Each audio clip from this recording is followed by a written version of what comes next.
Hello everybody and welcome to the Sovereign Village Project.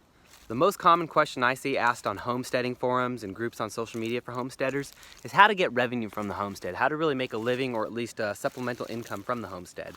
And there are a billion different answers, and I hope to cover all of them that I can think of on this channel over time.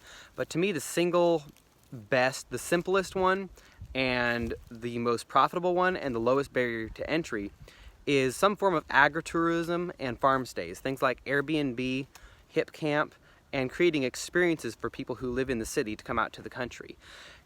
If you look at the cost of, say, putting a small cabin, which can often get around building codes, a small cabin, a shed to cabin conversion, or even just building a simple campground or tapping into that glamping market.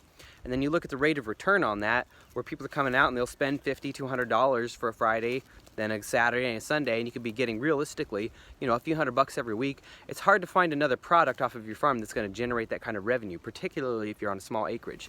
Here on the 5-acre site at Marathon Acres, we're going to be doing something similar. We're really working towards creating a farm stay experience that's going to be connected to our CSA and our other means of selling goods. Basically, we're going to try to build a little bit of a tribe. We're lucky in that we're close to a major city. We're about an hour from Nashville. And so it's going to be not very hard for us to tap into that market and bring people out here. And we're also in an area that has a lot of rivers and a lot of good recreational experiences. So for us in our situation, it looks like a very good opportunity. And I grew up in Oregon, in a part of Oregon that was kind of like here, was about an hour from Portland. It was an hour from a major city.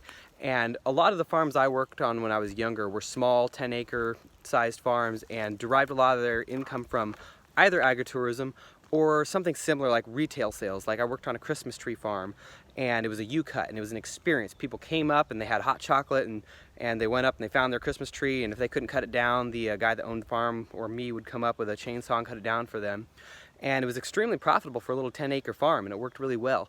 And that market only seems to be growing. It's if you look at the Airbnb numbers, they have really picked up in the last year with everything going on. And it seems like it's not going to slack off. People are more desperate than ever to come out into this kind of environment and experience some fresh air. But there's also an opportunity to do education and really teach people things.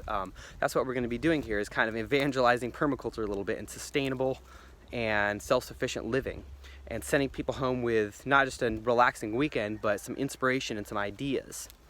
And whatever you do, whatever your interests are, there's probably a way to convert that. For me, I'm a musician, and Gabby is a writer, and we're both going to make that part of the experience. Gabby's writing is what will partially bring people in, and for us, we'll bring in the music as part of the experience and have monthly events and farm-to-table dinners and things of that nature, and kind of build ideally a reoccurring tribe of people who keep coming out and want to have this experience and this relaxing weekend. So that's something I would encourage you to think about, and I would also encourage you to go over to Finding Country and check out the latest magazine that Gabby did there. It's at findingcountry.com. It's totally free and you can access it there, and her content is phenomenal. Free is way too cheap a price for the quality of content she's putting out. I don't know anybody that's doing that kind of content about rural living and real practical solutions to becoming self-sufficient and sustainable. And she did an article recently on permaculture agritourism in rural communities. And I really do believe it's the answer for a lot of rural communities. It can really bring in a lot of income and really help out the small farmers. And I would just encourage you to read that article and start thinking about it. See if it triggers some ideas in your brain. Not everybody wants to bring people onto their property, and that's of course understandable. But if you're somebody who doesn't mind that, there are a lot of ways to solve the liability issues and the privacy issues. Here on the 5-acre site, we're lucky in that it was laid out really well, where there's a separate road and a separate entrance on the other side with a holler in between. So we can still have our homestead and our privacy and still have this agritourism experience. So just wanted to encourage everyone to kind of look down that route and see if it's something that would work out for them, because I think it could be a really resilient, solid source of income, or at least side income for a lot of people. In the meantime, everybody, stay safe, be well, and happy homesteading.